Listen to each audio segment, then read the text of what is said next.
After becoming Commerce Secretary, Wilbur L. Ross Jr. retained investments in a shipping firm he once controlled that has significant business ties to a Russian oligarch subject to American sanctions and President Vladimir V. Putin's son-in-law, according to newly disclosed documents.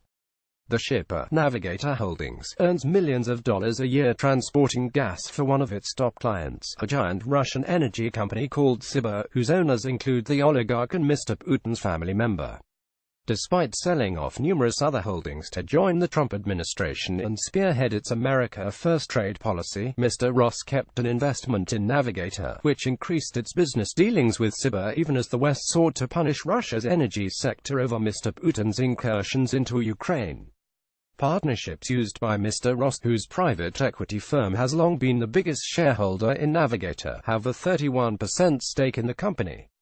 Though his personal share of that stake was reduced as he took office in February, he retained an investment in the partnerships valued between $2 million and $10 million, and stood to earn a higher share of profits as a general partner, according to his government ethics disclosure and securities filings. Mr. Ross's stake in Navigator has been held by a chain of companies in the Cayman Islands, one of several tax havens where much of his wealth, estimated at more than $2 billion, has been tied to similar investment vehicles. Details of these arrangements surface in a cache of leaked files from Appleby, one of the world's largest offshore law firms, which administered some 50 companies and partnerships in the Caymans and elsewhere connected to Mr. Ross.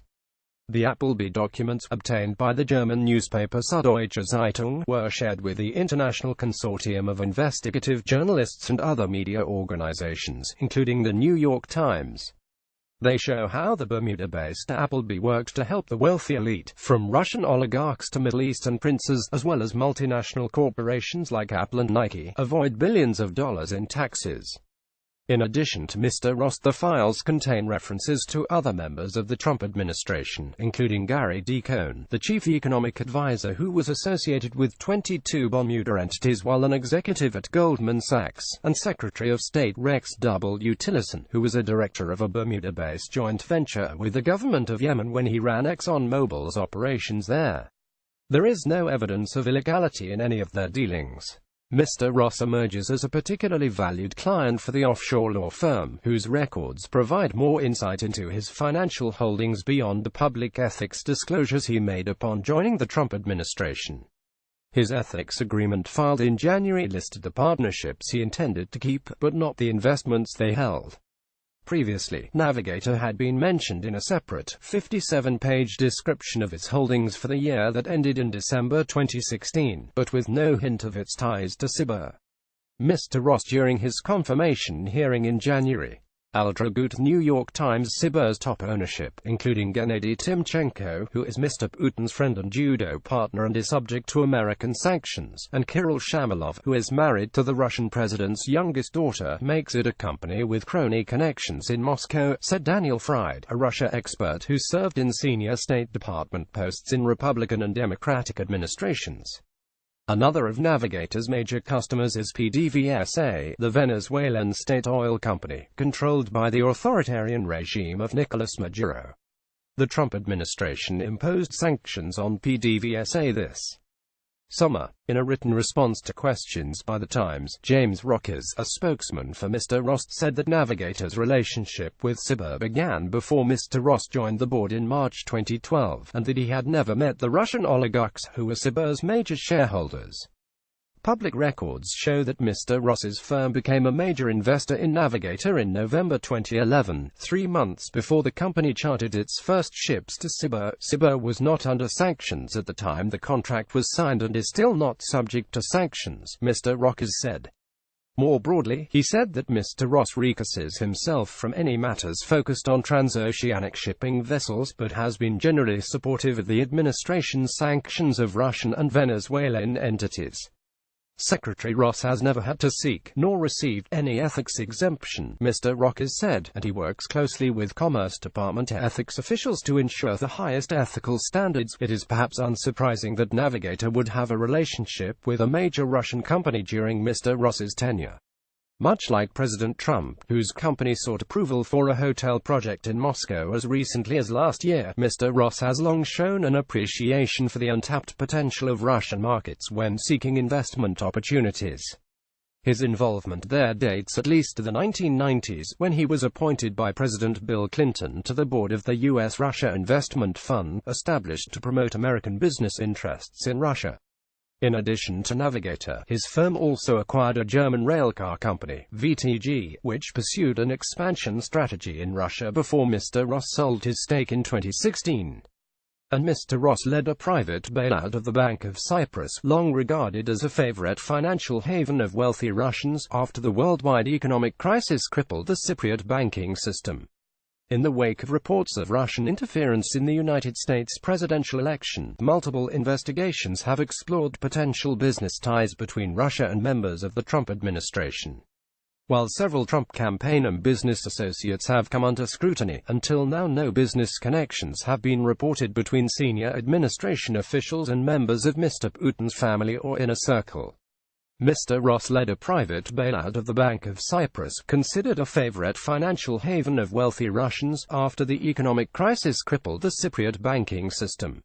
Sean Gallup. Getty Images. During Mr. Ross's confirmation process, he was asked repeatedly about his business ties to Russia, mostly related to his former role as vice chairman of the Bank of Cyprus, where he dealt with Russian investors but also forced some of them out of the bank. He was also asked about his investment in another shipping company, Diamond S, and whether its dealings with China could pose a conflict with his government duties. But he faced no questions about Navigator and its significant financial relationship with Cyber. Mr. Ross did not respond to questions about the current status of Mr. Ross's investment. If Mr. Ross stands to benefit, albeit indirectly, from a Russian firm controlled by members of Mr. Putin's inner circle, it poses a potential conflict with his role as the lead cabinet member on trade policy, ethics experts said. Richard W. Painter, who served as chief ethics lawyer in the George W. Bush White House and has emerged as a frequent critic of the Trump administration, said that while Mr. Ross's continued investment in Navigator would not violate any laws, it created other ethical concerns. Apart from those legal issues, Mr. Painter said, "I'd be very concerned that someone in the U.S. government was making money from dealing with the Russians. As for Navigator, its leadership sees blue skies ahead with one of its key investors now at the helm of American trade policy." On November 30th of last year, hours after being nominated as Commerce Secretary, Mr. Ross celebrated at Gramercy Tavern, an upscale Manhattan restaurant, at an event hosted by Navigator. He and David J. Butters, Navigator's chief executive, arrived early to a private room and had a chat. "Your interest is aligned to mine," Mr. Butters recalls Mr. Ross saying, according to Bloomberg Businessweek. "The U.S. economy will grow, and Navigator will be a beneficiary. The New York Times would like to hear from readers who want to share messages and materials with our journalists." Looking east, Mr. Ross's foray into transoceanic shipping took off in 2011, when his private equity firm, Wilbur Ross Co., assembled teams of investors to acquire major stakes in Diamond S Shipping and Navigator Holdings. Both firms specialized in chartering tankers to petroleum companies that need to move gas, oil and petrochemicals around the world. With Mr. Ross's involvement, they would expand the business interests in China and Russia. The investments, eventually totaling more than $600 million in Diamond S and about $240 million in Navigator, were in keeping with Mr. Ross's strategy of scooping up shares in undervalued companies and turning them around. It is a business model that has earned Mr. Ross, a 79-year-old Ivy League-educated son of middle-class parents from New Jersey, the sobriquet of King of Bankruptcy. Over a lengthy investment career that included a stint running the bankruptcy advisory practice at the British banking firm Rothschild, he has breathed new life into textile, steel and auto part businesses. While at Rothschild in the early 1990s, he led a group of bondholders in a restructuring of the floundering Trump casinos in Atlantic City, preserving a stake for Mr. Trump because, as he reportedly assured disgruntled investors, the Trump name was still very much an asset. Mr. Ross's business practices have occasionally drawn criticism for moving American jobs overseas in an effort to improve profits. A Reuters analysis of Labor Department statistics found that his takeovers shifted 2,700 jobs in automotive, textiles and mortgage finance to, among other places, China, India, Mexico and Nicaragua. In the statement to The Times, Mr. Ross's spokesman said, "Private equity firms have a responsibility to their investors to optimize corporate structures, and Secretary Ross has decades of experience that he is now using to benefit American workers." As worldwide shipping concerns, Diamond S and Navigator did not have much of a labor footprint in the United States when Mr. Ross and his investors took over. But the way both companies did business would pose potential conflicts with American interests in other ways. Alongside Mr. Ross, another large investor in Diamond S was a company controlled by the Chinese government, according to securities filings. And Navigator signed a charter agreement with Wilbur shortly after Mr. Ross's firm made its investment. Wilbur said in a statement that any negotiations with Navigator over the years were carried out by its executives, not its major shareholders, and that no meetings were held with Mr. Ross. Initially, Navigator chartered 2 vessels to Wilbur, and later increased the fleet to 4. The relationship proved to be so profitable that Navigator's chief executive, Mr. Butters, told investors in a 2016 conference call how Navigator benefited as Wilbur beat out American competitors in the growing European energy market. Russia is pipelining as much natural gas as needed into Europe, and liquids are being shipped into all areas of the continent in increasing amounts, all in competition with longer-haul U.S. exports, Mr. Butters said.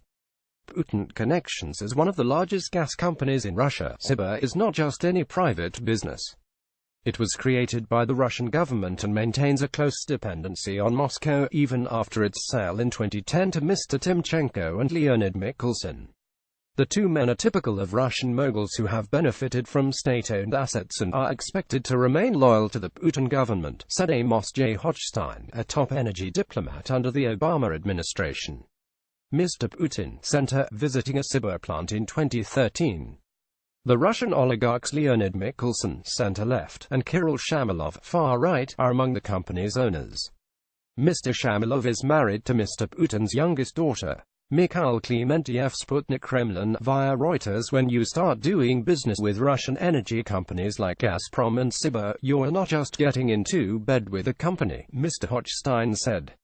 You're getting into bed with the Russian state. The ties to the Russian president, however, proved to be a double-edged sword for Wilbur's owners. In 2014, after Russia seized Crimea from Ukraine, American and Western allies imposed economic sanctions on key Putin associates, including Mr. Timchenko. A few months later, the United States barred banks from providing new financing to another gas company, Navigator, belonging to Mr. Mikhelsin. Wilbur itself was not targeted, but financial institutions, including Bank of America and the Royal Bank of Scotland, backed away from loans to the company, according to news reports at the time. Moscow stepped in to help in May 2014, when a government-backed financial consortium bought a shipping terminal from Wilbur and pledged to expand export capacity, while allowing Wilbur to remain the terminal's sole exporter of gas. Then, in September 2014, as sanctions pressure was growing, Mr. Timchenko reduced his holdings in Wilbur by selling a 17% stake to a junior shareholder, Mr. Shamalov. A year earlier, Mr. Shamalov, whose father is a friend and former business partner of Mr. Putin's, had married the Russian president's daughter Katerina. His Wilbur purchase, which pushed the 32-year-old Mr. Shamalov's investment to more than 20% of the company, was financed by a $1.3 billion loan from the state-backed Gazprom Bank. Mr. Shamalov sold part of his stake in April, reducing it to 3.9%. Most of these financial machinations were carried out through offshore companies on Cyprus, where Mr. Mikhelsin and Mr. Timchenko held their investments in Wilbur and did business with several Cypriot banks. During the summer of 2014, Mr. Ross had become the Bank of Cyprus vice chairman, though there is no indication that he crossed paths with the 2 oligarchs during his tenure there.